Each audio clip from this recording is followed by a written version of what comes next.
Hey, oh, mes paroles valent cher. Salut à tous. J'espère que vous allez bien. Le chairman pour vous servir. Les Guzney m'appellent le tiers, les Fimbi 500, mais les deux sont corrects. Anyway, Sarcel représentant, Sect Abdoulaye évidemment.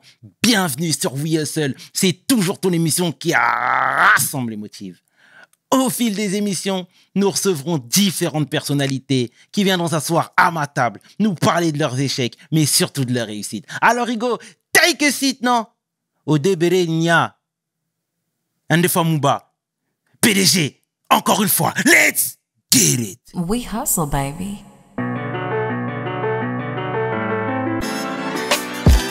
Le chairman. We hustle, baby. Le chairman. We hustle, baby. Le chairman. De retour sur We Hustle et aujourd'hui, je suis vraiment fier de recevoir mon homeboy, Titi Parisien, frère de la Cité Rose, homme de cœur, footballeur, homme de terrain, international sénégalais, l'homme que l'on nomme Younous Sankaré. Take a seat. Younous, Joe. comment tu vas, frangin? Ça va et toi? Tout va bien? Impeccable, merci pour l'accueil. Merci d'avoir accepté l'invite, frangin. Dis-moi, Younous, est-ce que tu peux te présenter, s'il te plaît, pour celles et ceux qui ne te connaissent pas? Alors moi, c'est Younous Sankaré, footballeur professionnel. Je suis né à Sarcelles, mais j'ai grandi à Pierrefitte. Et donc voilà, quoi, tout simplement. D'accord, très bien. T'es né juste à côté de chez moi. Ouais. Mais on a tout le temps ici, on a tout le temps. Est-ce que tu peux nous parler de ta jeunesse? Elle ressemblait à quoi, la jeunesse de Younous? Ma jeunesse à moi, elle a ressemblé à la jeunesse de tous les mecs de quartier. Hein. On sortait, on allait à l'école, on jouait au foot, on s'occupait. Nos parents, ils ont eu beaucoup de bienveillance envers nous, beaucoup d'entraide. Jeunesse d'un homme de quartier normal, quoi. D'accord, Ouais. très bien. En fait, c'est marrant que tu dis ça parce que quand on était petit, on se connaît, hein, tu sais bien. Moi, je pensais que c'était la Cité Rose, mais côté Sarcelles. Ouais. C'est le cas? Moi, je sais pas trop. Moi, je pense que vu qu'on est collés, souvent les gens ils disent ouais, tu viens de Pierrefitte. Ah, mais c'est Sarcelles.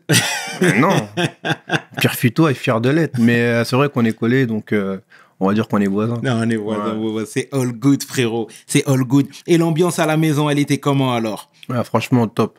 J'ai 4 grands frères, 4 sœurs, et franchement, super top. Nos parents nous ont bien éduqués, et, nos frères aussi, mes frères et mes sœurs aussi, pareil. Donc, ouais, super ambiance, sincèrement, super ambiance. D'accord, Ouais. excellent. Et la première fois que tu as tapé dans un ballon? Je crois que c'est mon grand frère qui m'a mis dedans.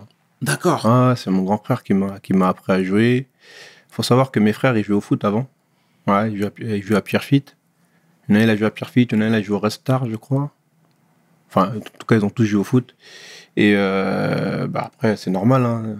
Dans nos quartiers, on va à gauche, à droite. Et puis comme j'ai la chance d'avoir des frères qui jouent au foot, ils m'ont initié. D'accord, très bien. Oh, c'est à un haut niveau, Red Star, déjà? Ouais, Red Star. Ouais, il a joué. C'est le 3e de mes grands frères. Ouais.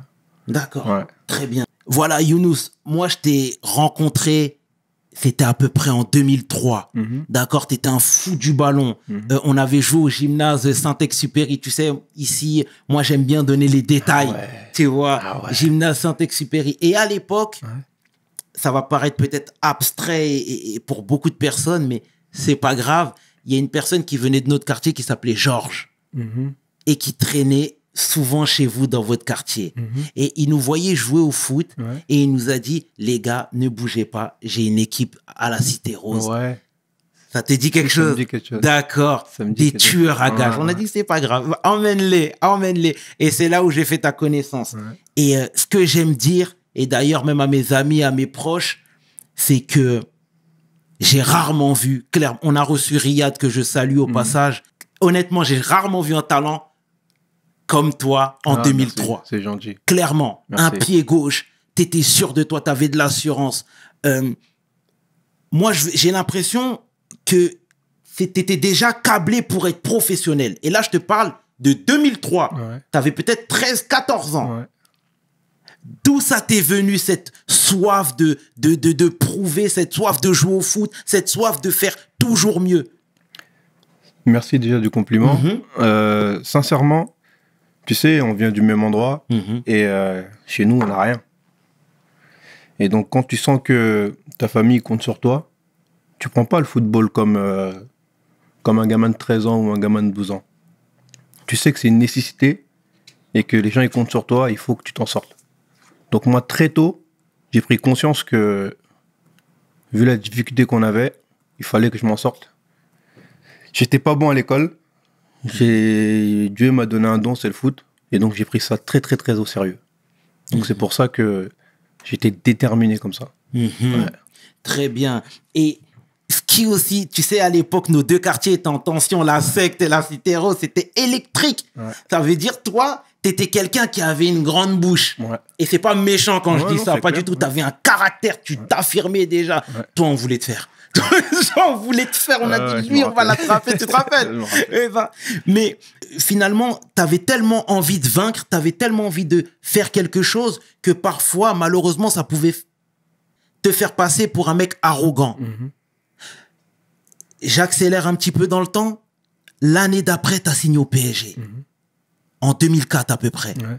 T'es revenu métamorphosé. T'étais humble. T'étais calme. Tu jouais au foot. Tu prodiguais des conseils. Moi, je veux que tu nous racontes cette période. Est-ce que le PSG t'a canalisé et dis-moi tout. En fait, le truc, c'est que, comme je disais tout à l'heure, on vient du même endroit Bien et donc sûr. faut pas se laisser faire. Et donc moi, c'est dans mon caractère de pas me laisser faire. Donc du coup, vu que entre nos quartiers il y avait des tensions, Bien sûr. je voulais pas paraître comme celui qui se laisse faire et qui se marcher dessus. Donc du coup, comme les Anglais disent du trash talking, ça me dérangeait pas. Donc moi, c'était dans mon ADN, dans mon caractère. Et donc c'était pas forcément un truc que je faisais pour être méchant ou pour être vulgaire. Non, non, je le faisais vraiment pour déjà ça me motivait. J'aime ça. Et puis après, faut pas oublier les rivalités qu'on avait entre nos vrai, quartiers. c'est Donc vrai. du coup, c'était plus un bouclier pour pas qu'on vienne me chercher ou me faire des problèmes. Donc voilà. Après, le fait que je sois rentré au PSG, peut-être que ça m'a apaisé aussi, ça m'a structuré, ça c'est sûr. Et puis après, on voit pas la chose de la même manière. Tu sais, quand tu rentres au centre de formation, voilà, tu as des obligations, tu as des choses à faire. Je n'avais pas le droit d'y aller jouer au foot au quartier quand j'étais au centre de formation, donc je le faisais quand même.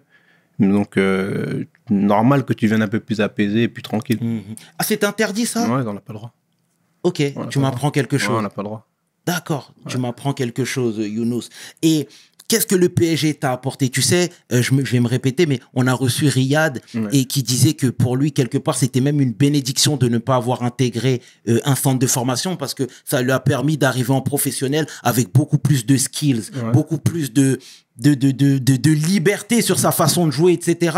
Toi, qu'est-ce que ça t'a apporté? Parce qu'encore une fois, quand je te voyais jouer, tu faisais les flip-flaps, t'étais... Non, mais tu vois ce que je veux dire? Ça m'a apporté de la rigueur, de la discipline. Sincèrement, c'est parce que j'étais un peu foufou. Donc ça m'a apporté énormément de rigueur et de la discipline. Et c'est marrant que tu parles de Riyad parce que je me souviens un jour, on avait joué, je sais plus j'étais où, on avait un match. Et j'avais une discussion avec Riyad. Et lui, il était au Havre. Il était au Havre. Et je crois qu'il avait fait un essai à Marseille où il y avait un truc avec Marseille. Et finalement, ça s'est pas fait. Et il m'a demandé, ouais, Younous, qu'est-ce que t'en penses du niveau de Ligue 1, tout et tout? Mais moi, Riyad, je le connais. Je sais comment il est fort. Bien sûr. Et je le regardais, je disais, mais j'arrive pas à comprendre comment les clubs français ils peuvent pas s'intéresser à un joueur comme ça. Et donc, comme je vois son parcours aujourd'hui, ça m'étonne même pas. Et donc, franchement, je suis fier de lui parce que tu parlais de lui. Je suis fier de ce qu'il fait. Et grosse force à lui parce qu'il nous représente aussi. C'est bien, Donc, c'est bien, c'est bien. On le salue au passage, hein, Riyad. Et est-ce que tu peux nous rappeler les joueurs que tu as côtoyés, ta génération au PSG? Ma génération au PSG, oulala. Alors, il y avait David Ngog. Il y avait... mais dans ma génération, on n'est que deux à être passés. Hein. On n'était pas beaucoup. Hein. Après, moi, j'étais souvent surclassé. Et donc, les noms, il y a Loris Arnaud, Youssouf Moulombou, Clément Chantôme, Laris Mabiala, et j'en passe. Parce que sinon, Ouais, donc c'est la génération 87. Moi, j'étais Coco, Saad, Saad, qui m'a beaucoup aidé aussi, lui. D'accord. Ouais, il m'a beaucoup aidé parce que lui, il vient justement de Sarcelles. Exactement. Et donc, du coup, quand j'ai intégré le centre, il m'a beaucoup aidé. D'accord, bon, bah c'est Et très... Kenneth aussi, Kenneth Opoku. Kenneth, Ouais. exactement. Bah, t'as croisé Ouais, Kenneth là-bas? Ouais, j'ai joué avec lui. J'étais surclassé avec eux. Tu m'apprends quelque chose, je savais pas. Ouais. Et Kenneth, pareil, un talent Pareil, brut. un talent incroyable. Et comment t'expliques que justement ces pépites-là n'ont pas percé ce plafond de verre? Sincèrement, il y a tellement de concurrence. C'est tellement féroce. Les gens, ils se rendent pas compte. Ils pensent que c'est simplement, on est là, on court après un ballon, et puis c'est tout, quoi. On gagne des millions, et puis c'est tout. Mais non. Il y a tellement d'exigences, tellement de concurrence que des fois, c'est manque de chance. Des fois, c'est... t'es pas là au bon moment. Il y a plein de circonstances qui font qu'ils n'ont pas réussi comme ils devaient le faire, mais je pense qu'ils avaient le talent pour. Sincèrement, ils avaient le talent pour. Et est-ce qu'on pourrait pas mettre des choses en place justement pour éviter des gens comme Kenneth et encore, il y a des gens qui arrivent dans des situations beaucoup plus complexes, beaucoup plus délicates. Si t'es beau, tu brilles, il y aura du monde autour de toi. Voilà. Une fois que tu brilles moins, une fois que tu es moins en vogue, on te met de côté. Et donc, mettre quelque chose en place, ce serait bien, mais quoi? Faut mettre quoi en place? C'est ça le truc. Par exemple, déjà dire aux jeunes de poursuivre les études en parallèle. Ah oui, mais ils le disent. Ils le disent. Ok. Ouais. Qu'ils fassent des formations Aussi. en parallèle. Pareil. Mais quand tu as 15, 14 et que tu as envie de réussir dans le football, et il faut réussir aussi dans les études, c'est très important. Tout le monde n'a pas la faculté à pouvoir jouer au foot et pouvoir faire des grandes études. Donc quand tu as un rêve et que tu as envie d'être footballeur, bah, tu te focalises dessus et du coup quand tu échoues, Forcément. c'est compliqué. Forcément, Younous, forcément. Et voilà, toi, de par ton talent, hein, clairement, t'es passé professionnel. On a à peu près en 2007. 2007, oui. 2007, voilà. Moi, quand je t'ai revu après cette période, c'était à l'Emirates Cup. Yes. Tu te souviens ou pas? Oui, oui. Pouah, mais c'était de la folie. Est-ce qu'à ce moment-là, tu as su que les projecteurs étaient sur toi? Non, je me suis pas rendu compte. Sincèrement, je me suis pas rendu compte. Faut savoir que ce match-là qu'on a joué à l'Emirates, à la base des bases, moi, je devais même pas reprendre avec les pros. Tu vois le truc? Ça veut dire que j'avais fait toute mon année en CFA surclassé. Et la génération, moi j'étais surclassé, donc la génération plus grande que moi, elle partait, il y en a qui reprenaient avec les pros. Et moi, on m'annonce que je reprends pas avec les pros. Je dis, mais j'étais surclassé, j'ai fait une bonne saison, mais bon, après j'ai pas bronché, j'ai rien dit. Et après, on m'annonce finalement que je reprends avec les pros. Donc, ok, je suis content, tout et tout. Et mon passeport, il est périmé. Tu vois le truc? C'est-à-dire que je suis là, je me dis, mais c'est pas possible, je suis maudit. Et donc, j'ai mon agent qui court partout, qui va à la mairie de Saint-Germain-en-Laye, qui dit si vous ne lui faites pas son passeport, on sort pas d'ici. Un truc de fou. Hein. Et la dame est super gentille, elle fait l'effort de faire le passeport, tout et tout. On fait... Et après, je vais à Londres. Et après, il y a deux matchs en fait. Il y en a un contre Valence et il y en a un contre l'Atlético. Et le premier match, c'est contre l'Atlético. Et nous, on se dit ça va être compliqué. Hein. Les jeunes, on va se faire bousculer. En plus, on n'a pas l'habitude. On voit des Kun Agüero, on voit des, je ne sais plus s'il y avait Forlan, je ne me rappelle plus, mais en tout cas, il y avait des grands joueurs. Et nous, on jouait le deuxième match, mais on ne savait pas. Donc le coach, le lendemain, il nous dit, bon, les petits, vous allez jouer contre Valence. Au milieu de terrain, tu avais des joueurs incroyables. Il y avait Aguilar, je crois. C'était star. Il y avait Joaquin. Moi, j'étais là, j'ai des grands yeux, tu vois. Et donc, il y avait Albelda. Albelda aussi, pareil. Voilà, tu vois, c'était que des internationaux, des super joueurs, tu vois. Et donc, je me rappelle, on était avec Mamad Sakho dans la chambre. Et on se dit, bon, les gars, c'est à nous de jouer demain. On joue notre avenir. Qu'est-ce qu'on fait?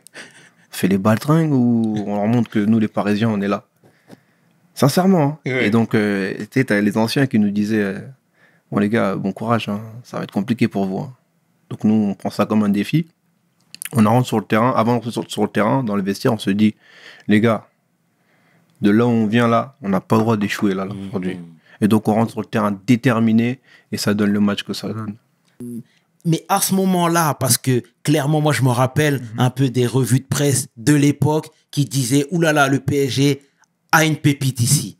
Il se passe quelque chose avec Sankaré, etc. » Toi, tu vas me dire que tu faisais abstraction de tout ça? Ouais, j'étais déconnecté.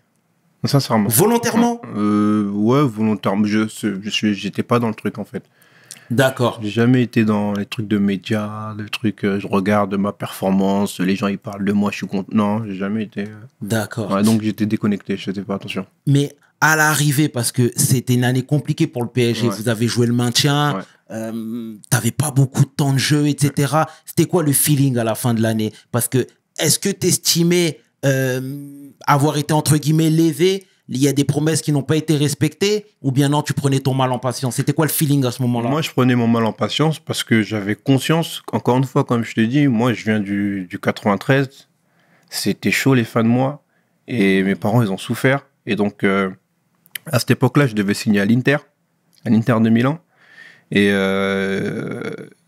j'avais pris mon carton de démission au PSG, et on devait aller en Inter. Donc, on est parti à Milan, on parlait avec les dirigeants, tout et tout. Et j'ai une discussion avec mon père. Mon père, il est chauffeur déboueur. Tu vois. Et donc, il est venu me chercher à Gennevilliers, je crois. Et il m'a dit, fils, mon plus grand rêve, c'est que tu signes au PSG professionnel. Parce que depuis que tu as 12 ans, je t'accompagne. Et je veux devoir fouler la pelouse du Parc des Princes. Et je devais signer à l'Inter. C'était quasiment fait. Et après, j'ai regardé mon père. Et j'ai dit, papa, c'est ton souhait, ça va se concrétiser, pas de problème. Donc j'ai signé comme ça pro au PSG. Mais sinon, je devais pas signer pro au PSG. Quand tu signes pro et que t'as pas beaucoup de temps de jeu, c'est difficile pour un jeune. Mais en même temps, il faut découvrir. Tu découvres un monde professionnel, avec des statuts, avec des personnalités, avec des stars. Parce que nous, à l'époque, il y avait des stars aussi. Il y avait Paoletta, il y avait Roten, il y avait Yepes, il y avait Gallardo, Marcelo. C'était grands joueurs. Donc, moi, j'avais énormément de respect pour eux.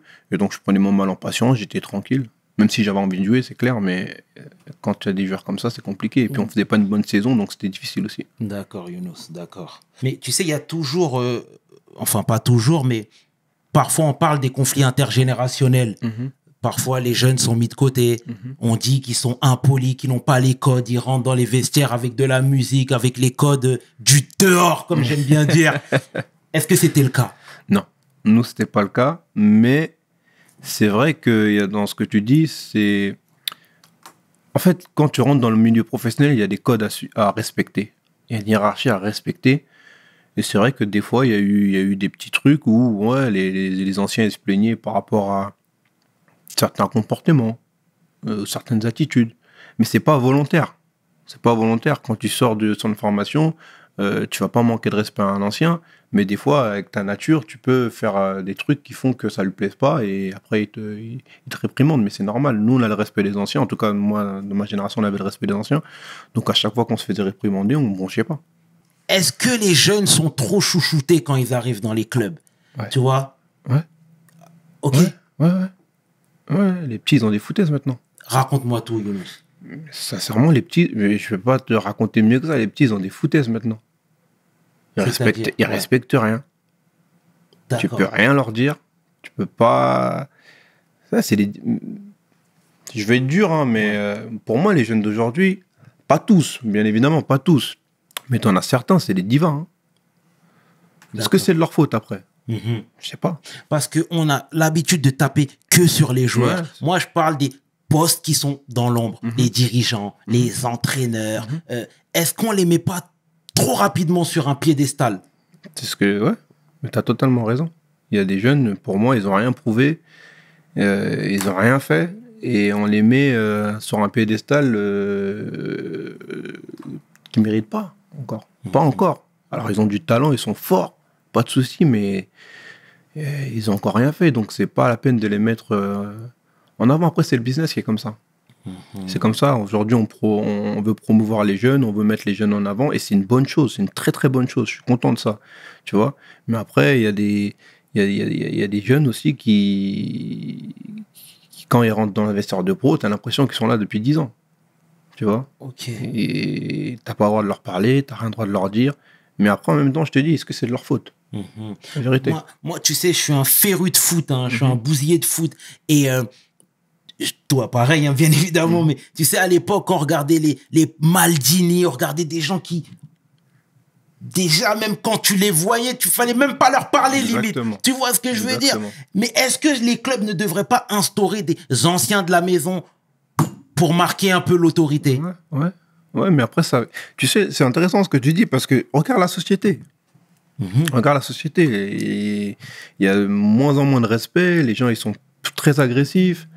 Donc, ouais, moi, je suis pour ça. Je suis pour qu'on mette des anciens, mais après, pas des anciens rabat-joie qui, tout le temps, qui sont là, qui parlent pour rien. Non, non, non. Mais c'est vrai que le respect, il se perd un peu. Et c'est dommage. Mais en tout cas, moi, personnellement, il n'y a aucun jeune qui m'a manqué de respect. Mais je vois les attitudes, je vois les comportements. Et des fois, je me dis, ouais, encore une fois, est-ce que c'est de leur faute? Et, ils ont 18 ans, 19 ans, 20 ans, on leur donne des contrats de fous, ils sont partout, c'est pas évident aussi pour eux. C'est pas évident pour eux. Après, c'est aussi aux dirigeants, nous, les anciens aussi, de leur parler, de les guider comme il faut. Ouais, c'est bien vrai, Younous, c'est bien vrai. Voilà, on va toujours parler du PSG. Toi, comme Sako, eh ben, vous faisiez la fierté de beaucoup de supporters. Pourquoi? Parce que vous veniez du cru, vous venez du terroir. Hein? Déjà, est-ce que tu peux nous parler comment ça se fait que les regards, ou du moins les projecteurs, étaient plus braqués sur vous deux? Tu crois ça? Plus Sako, moi. T'étais quand même. C'est pour ça que je t'ai dit, t'étais un peu déconnecté. Sako, totalement, on est d'accord, mais toi aussi, juste derrière. Mamad. Ouais, bah écoute, je sais pas. En tout cas, Mamad, c'est sûr. C'est un crack, il a été capitaine à 17 ans, force de caractère, force de la nature, super joueur, grand défenseur. Donc ouais, lui c'est normal qu'il soit sur les feux des projecteurs. Après moi, me concernant, je n'ai pas vu plus que ça. Je me suis pas vu plus que ça, quoi. Donc sous les projecteurs. Donc Mamad, oui. Mamad, ouais. Lui, Mamad, il a été bien mis en avant et c'était top parce qu'il méritait. Mais moi, non. D'accord. Non. Ou peut-être c'est mon œil de Sarcellois alors qui m'a fait défaut. C'est le côté chauvin. C'est mon œil de Sarcellois alors qui m'a fait... Et c'est quoi aujourd'hui tes rapports avec Sako? Bon, toujours des bons rapports. Hein. C'est mon frérot. Hein. Après, on est des pères de famille. On vieillit, on s'assagit. Mais non, c'est toujours mon frérot. Bon, bah, d'ailleurs, je lui passe le petit coucou. On les salue, on les salue. Et c'est quoi, toi, aujourd'hui, ton regard sur le PSG? Ah, c'est incroyable ce qui s'est passé. Déjà, moi, à mon époque, quand j'y étais, ça parlait déjà des investissements des Qataris, etc. Ça en parlait déjà. Et là, ce qui se passe maintenant, c'est incroyable. Moi, je trouve que les gens, ils sont trop durs avec les joueurs parisiens. Ils sont trop durs. Après, c'est vrai qu'ils ont une équipe où on doit être exigeant avec eux, c'est vrai. Mais attends, c'est leur 10e titre, je crois. C'est le record, non? C'est ça? C'est incroyable. 10e. Après, en Ligue des Champions, ils n'ont pas de chance. Mais je trouve que c'est incroyable ce qui se passe au PSG et même au niveau mondial, ce qui représente. Et franchement, je suis super content. D'accord. Ouais. Mais est-ce que tu ne penses pas qu'il faudrait plus de joueurs issus de la région parisienne? Ouais. Clairement, oui. Ok. Ouais. Ok. Parce que c'est un sujet qui revient fréquemment sur la table. Tu vois, tu rentres dans un vestiaire, ça ne parle pas français. Ouais, mais je trouve ça incroyable. Je trouve ça incroyable. C'est un manque de respect pour le pays dans lequel pour la France, parce qu'on est français, hein, même si on a des origines, on est français. Moi, je suis parti jouer en Grèce, on nous imposait de parler le grec, même si c'est compliqué, mais c'est la base, en fait. Tu vois, tu vas en Turquie, il faut que tu apprennes à parler des mots turcs aussi. Et en France, c'est vrai qu'on a tendance, et ça, c'est une vérité, on a tendance à laisser les étrangers parler leur langue normalement et pas faire en sorte qu'ils parlent le français et d'imposer le français. Tu vas en Angleterre, si tu parles français, je pense, ils vont dire non, faut que tu parles anglais. Et ça, en France, on a du mal. On laisse trop de liberté à ce niveau-là. Et tu vois, là, par exemple, tu parles à un grand supporter du PSG. Je me sens moins représenté parce que j'ai l'impression que les joueurs sont moins impliqués. Tu vois ce que je veux dire? D'ailleurs, je sais même pas si ça existe encore aujourd'hui, l'amour du maillot. Ouais, c'est de moins en moins. C'est de moins en moins. Mais après, c'est un travail, frérot. C'est un travail. Hein. Tu vois? Nous, les Parisiens, on a cette particularité d'aimer notre club et voilà. Et au-delà au-delà de l'argent, c'est la passion, quoi. Mais après, c'est un travail. C'est ça que les gens ils oublient. C'est que footballeur, c'est un travail. C'est une passion. C'est un métier. Et tu as des joueurs qui, ils ont l'opportunité de jouer au PSG avec tout ce qui se passe aujourd'hui. Eh ben, ils vont pas dire non. Mais c'est vrai que pour moi, je suis d'accord avec toi. Il manque des joueurs comme Rabiot. Il y a Kimpembe encore qui est là, qui tient encore. Mais il manque encore une identité parisienne au sein de l'équipe première. Ça, c'est important et ça se perd. Et ça, c'est dommage. Parce qu'on a énormément de talent au PSG. C'est incroyable. On en perd énormément. Et je trouve que le PSG doit faire l'effort de faire jouer leurs jeunes comme Kimpembe et de les mettre en avant et de faire d'eux des tauliers parce que on est parisiens, pardon, et on se doit de représenter notre club avec nos jeunes de chez nous. Ah, je suis parfaitement d'accord avec toi, mon frérot. Parfaitement d'accord. Bon, le message est passé en tout cas. Ouais, j'espère. Mais voilà, toi, du coup, tu as fait ton football. T'es parti, tu t'es exporté, bon, t'as été prêté de gauche à droite avant de t'installer durablement à Guingamp. Qu'est-ce que tu retiens de toutes ces expériences déjà? C'est fou. Moi, je te dis encore une fois, de là où je viens, je réalise... pour moi, c'est un parcours honorable. C'est incroyable ce qui m'arrive. Tu vois, en toute modestie. J'arrive au PSG, après je suis prêté à gauche à droite, comme tu l'as dit. J'atterris à Guingamp avec le coach Gourvenec, que j'aime beaucoup. Un grand monsieur, et là-bas, je m'éclate. Je reprends goût au football, on a une équipe, on a un vestiaire incroyable, on gagne la Coupe de France, on se maintient, et une ambiance incroyable. Même les supporters de Guingamp, c'est des supporters incroyables. Franchement, je m'éclate. Je commence à prendre conscience que le football professionnel, c'est pas comme... à Paris, il y a des codes, il y a des trucs, c'est pas le même monde. Là, on est vraiment dans une ambiance familiale et il y a un truc qui se crée et j'ai vraiment kiffé. D'accord, très bien. Donc, c'est là où tu as vraiment pris la pleine amplitude de ton métier? Ah oui. Ok, ouais. d'accord. Ouais, parce que quand t'es prêté, c'est pas évident pour un jeune. T'es prêté, après tu reviens, tu repars. C'est pas évident. Et là, je me suis vraiment senti joueur professionnel parce que j'étais dans un club où je faisais partie des cadres, on m'a donné des responsabilités, un coach qui me fait confiance, je démarrais les matchs, voilà quoi, j'étais bien quoi. Donc j'ai vraiment kiffé cette période-là, j'ai vraiment aimé. D'accord, très bien Younous, très bien.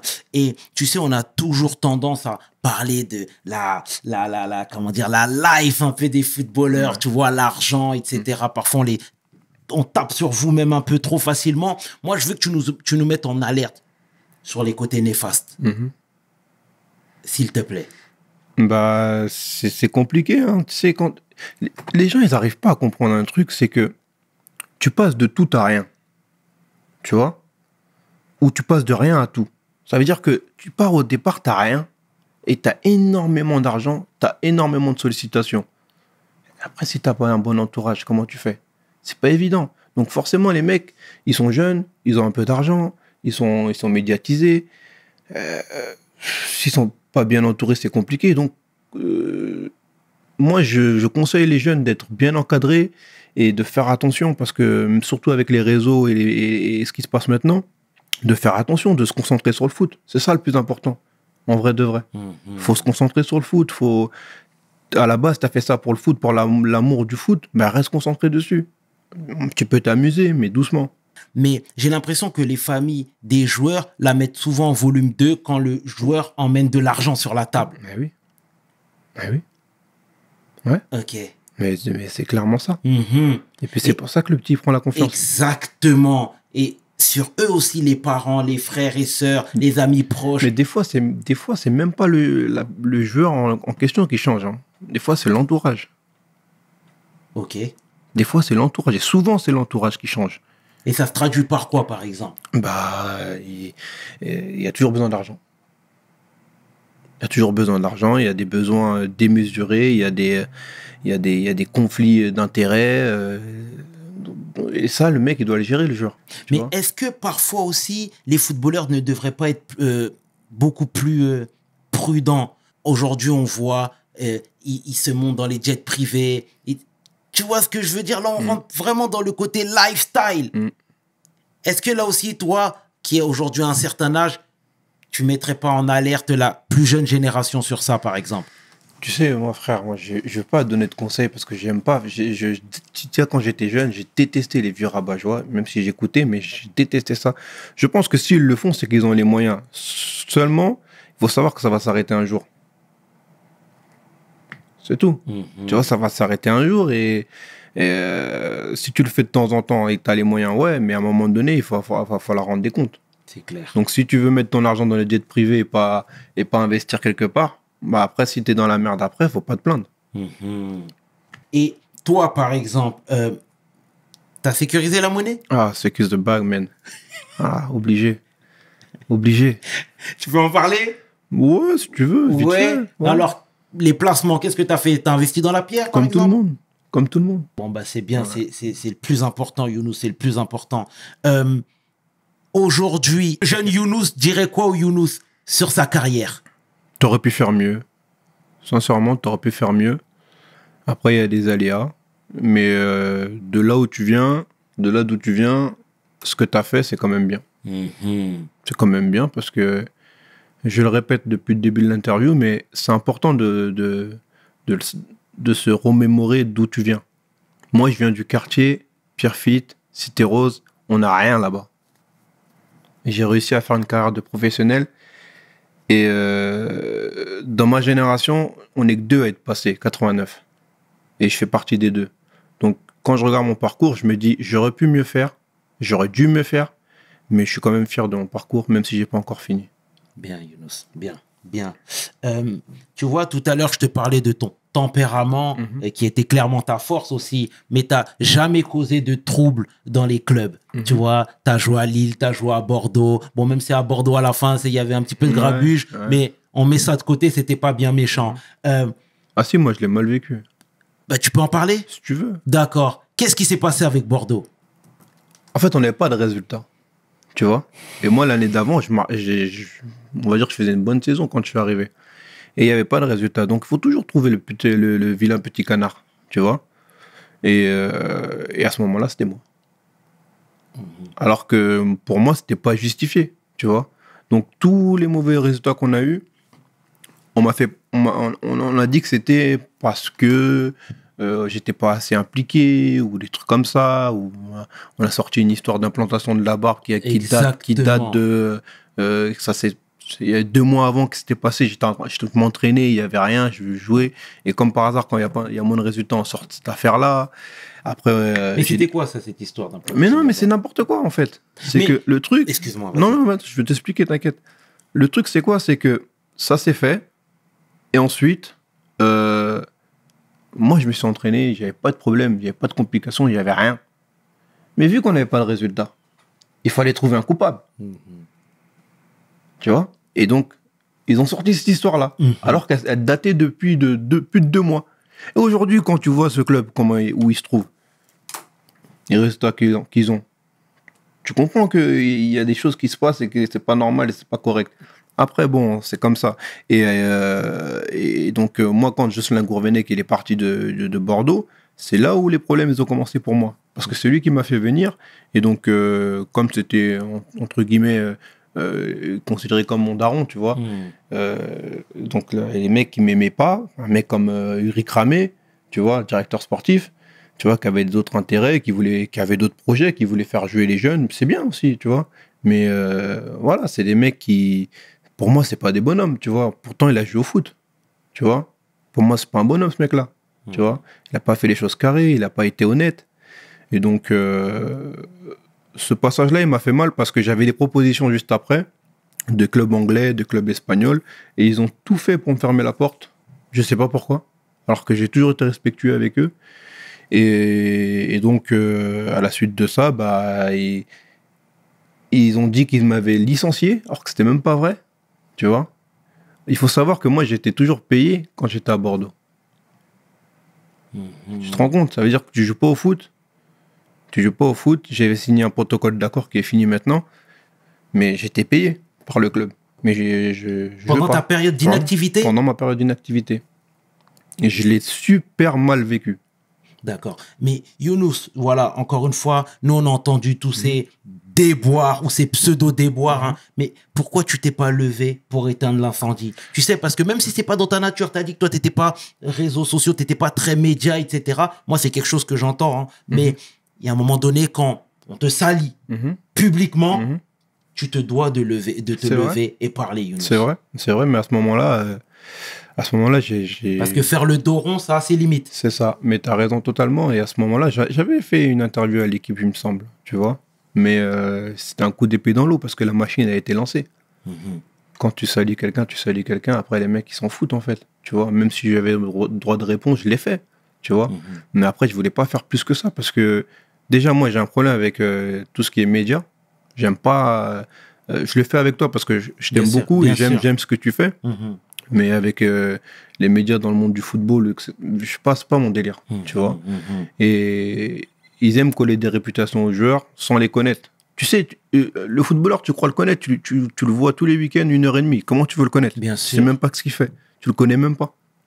Donc, cette période-là, je l'ai super mal vécue, sincèrement. Mais Younous, dis-moi, mon frangin, est-ce que du coup, avec tout ça, ça t'a pas mis des cadenas pour tes affaires, pour tes contrats, etc.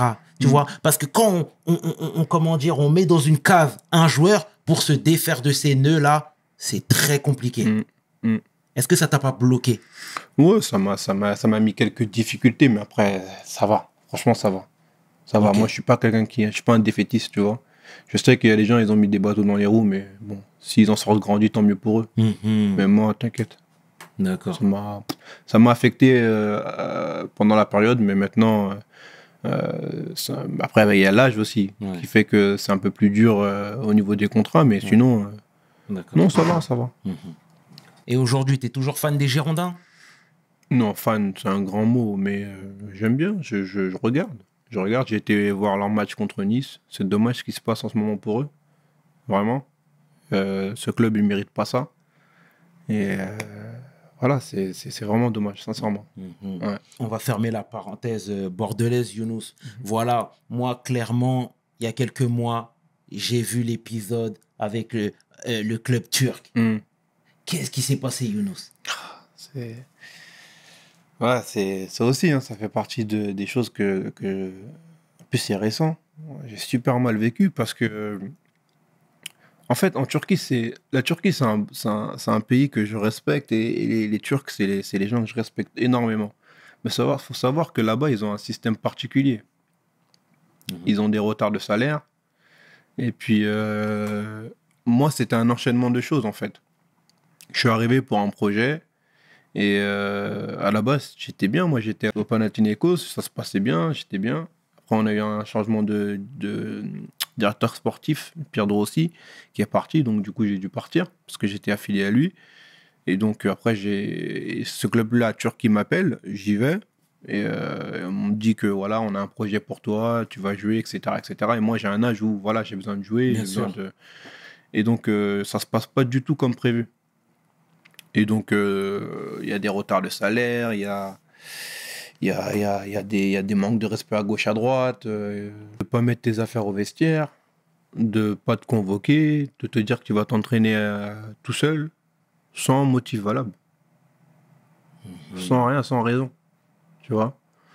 Juste parce que tu as dit une fois, ouais, mais on n'est pas payé là.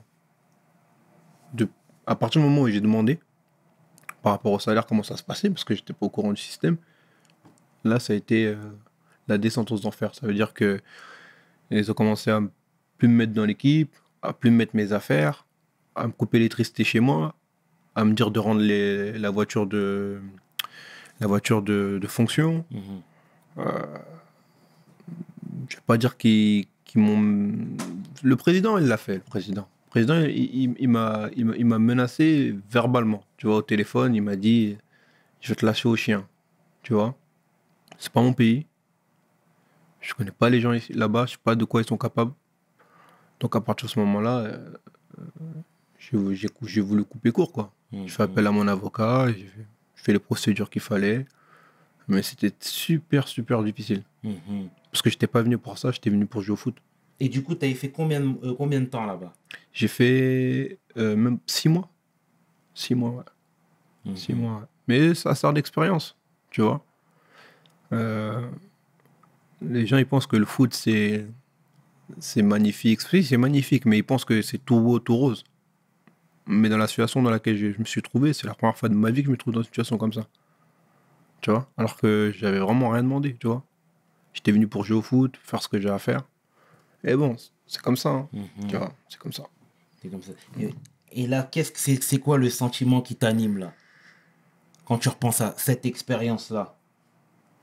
Le sentiment qui m'anime, c'est que, bah, tu vois, rien de temps pas, c'est douloureux, hein. Tu sais, c'est... Tu vois, t'as ta femme, tes enfants qui s'inquiètent pour toi, ta famille. Et tu te dis, je suis venu jouer au foot, quoi. Et on me fait ça. Tu vois, pas t'entraîner tout seul sous la pluie, avec un préparateur physique qui parle pas, même pas anglais. Tu vois, on se regarde, on fait quoi? Ben, tu cours.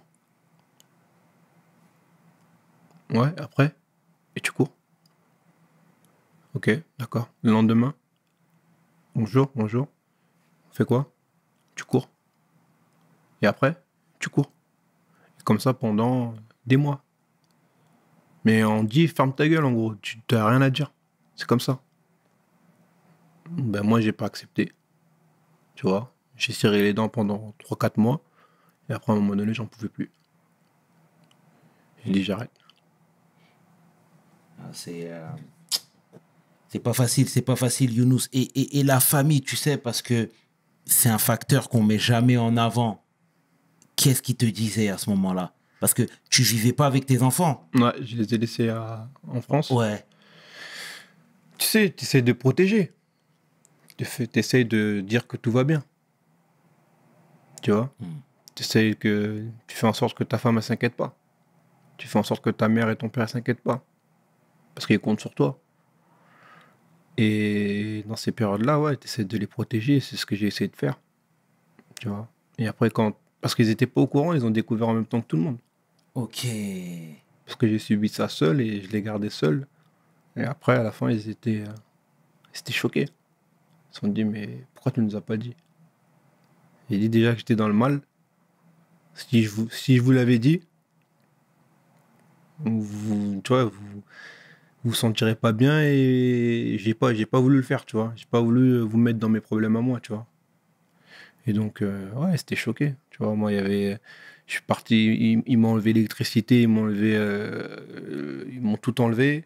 Je suis parti à l'hôtel, tu vois. Après, t'as la police qui arrive, qui disent, ouais, on vient pour votre sécurité, mais toi, tu sais pas.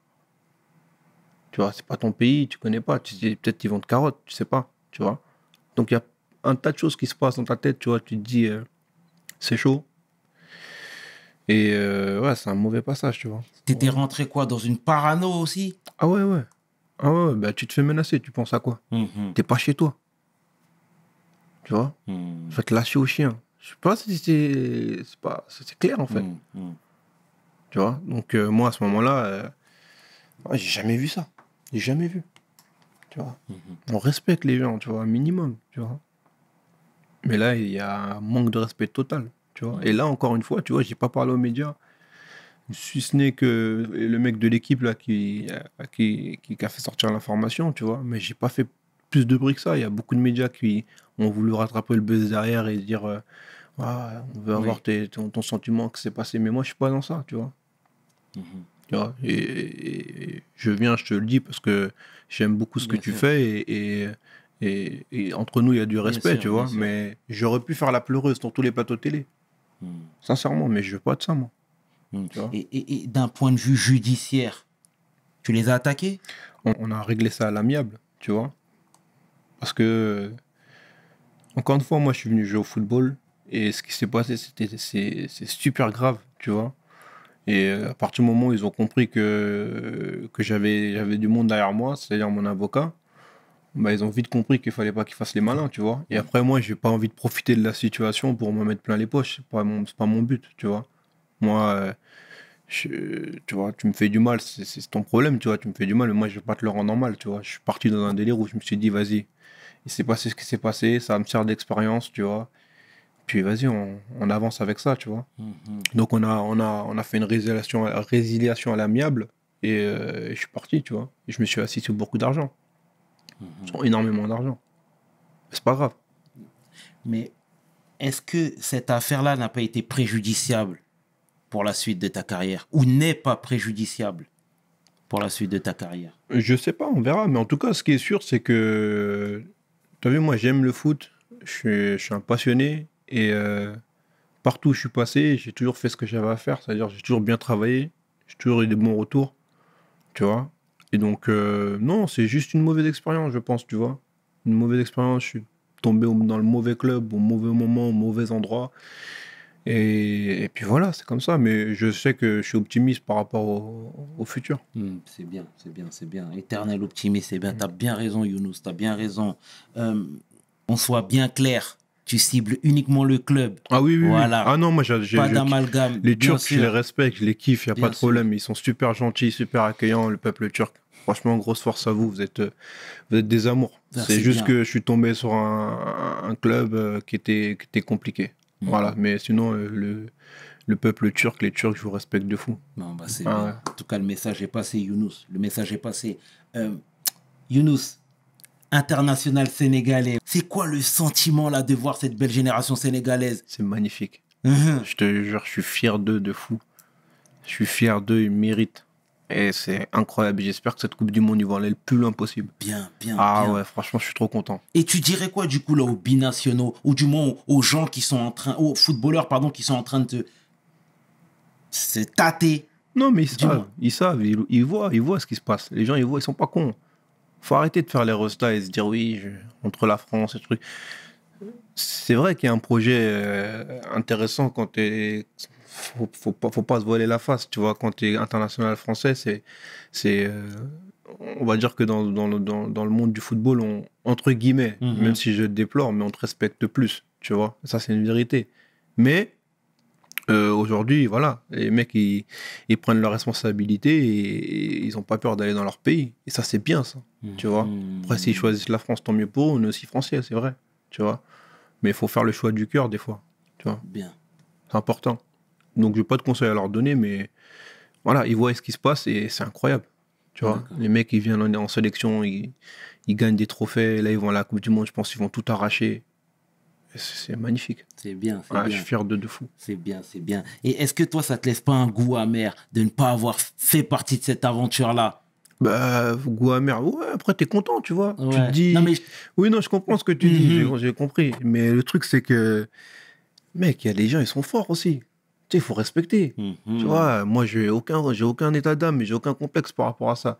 Les mecs qui jouent au milieu de terrain, ils assurent. Qu'est-ce que tu veux faire? Tu vois? Tu veux faire quoi? Tu veux être jaloux? Non, je suis content pour eux. Non, c'est pas de la jalousie, mais c'est, tu sais, par rapport à ton potentiel, t'aurais eu ton épingle à... Mais grave. Après... à tirer. Après, moi, t'as vu, je t'ai dit, j'ai pas une pleurnicheuse, j'ai pas...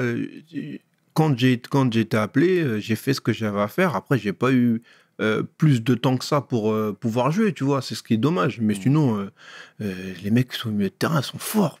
C'est incroyable. Bien. Tu vois. Mais quand je les vois jouer, je suis content, tu vois. Et j'aurais aimé faire partie de l'équipe, ça, c'est sûr. Tu vois. Mais je les trouve forts, quoi. Tu vois. Donc, j'ai aucun problème avec ça. Ah, bien, Younous, c'est bien. Et est-ce que toi, t'envisages de mener des actions au Bled, par exemple, dans l'associatif, pour essayer d'emmener ta pierre à l'édifice au pays? Ouais, bien sûr. Tu sais, en plus, on en parlait il n'y a pas longtemps avec ma femme, tu vois. Comme nos enfants, ils sont trop gâtés, tu vois. Et je leur ai dit la dernière fois, c'est quoi, on va aller au Sénégal, parce que je ne les ai pas encore ramenés depuis. Et on va aller au village. Pas d'hôtel de luxe ou je sais pas quoi. Parce que vous vous plaignez à chaque fois vos tablettes, etc. C'est normal, c'est le monde dans lequel on vit qui est comme ça. Et vous allez voir, on va mener des actions associatives, on va voir les enfants qui souffrent, on va donner à manger aux enfants, etc. On va les aider. Et puis vous allez vous rendre compte de la chance que vous avez. Bien, Younous. Moi le premier d'ailleurs. Mais les enfants, parce que ça fait partie de leur éducation et des fois ils oublient les choses importantes de la vie. Donc il n'y a pas longtemps on parlait avec ma femme et on va le faire ça, Inch'Allah. Bien, Inch'Allah. C'est bien, Younous, c'est bien. Qu'est-ce qu'on peut te souhaiter pour la suite, Younous? La santé. La santé, c'est le plus important. C'est très bien, Younous. Et la suite, alors, tu la vois comment sur les terrains? Inch'Allah, sur les terrains, on va voir. Écoute, Pour l'instant, je suis là, je profite de la famille. C'est important parce que quand tu mènes une carrière de footballeur, t'as pas forcément beaucoup de temps. Et donc là, j'en profite. Mais ouais, bientôt retour sur le terrain avec des grosses ambitions. Et puis, je suis pas fini, les gars. Vous inquiétez pas, je suis encore là, j'ai faim. C'est bien, Younous, c'est bien. Et ça va être ma dernière question. Tu sais, tu as pas mal bourlingué, etc. La famille te suivait constamment? Ouais, pas mal de fois, ouais. Pas mal de fois, le plus souvent possible. Ok, ouais. Parce qu'on ne les met pas forcément sur le devant de la Bien scène. sûr. On oublie ces calculs-là. Bien sûr, mais moi j'ai une femme, elle est incroyable. Bah, sincèrement, ma chérie, je t'aime. T'es la meilleure des femmes, sincèrement. J'ai trouvé une femme, elle est incroyable et sincèrement, je suis content de l'avoir à mes côtés, sincèrement. Donc c'est vrai que des fois, elle râle parce que je ne suis pas assez affectueux, mais elle sait que je l'aime et voilà, je tiens à le dire. Ma chérie, je t'aime, t'es la meilleure femme du monde, sincèrement. Force à toi. C'est bien, Younous, elle appréciera. C'est bien, c'est terrible. En tout cas, Younous, c'était un plaisir de te recevoir, mon frérot. Ça fait longtemps qu'on ne s'était pas vu, mais ça fait plaisir, sincèrement. C'est un honneur également. Merci. C'est un honneur. Au nom de toute l'équipe de WSL, nous te remercions d'avoir fait le déplacement. Merci. Sincèrement, grosse Younous. Force à vous et j'espère que vous allez le plus loin possible. Merci, Vraiment. Frangin. Merci. C'était le chairman et qui est 500. Tu peux inverser. Les deux sont corrects avec mon homeboy, mon frère, Younous Sankaré pour WSL. Mes paroles valent cher. Peace. We hustle, baby.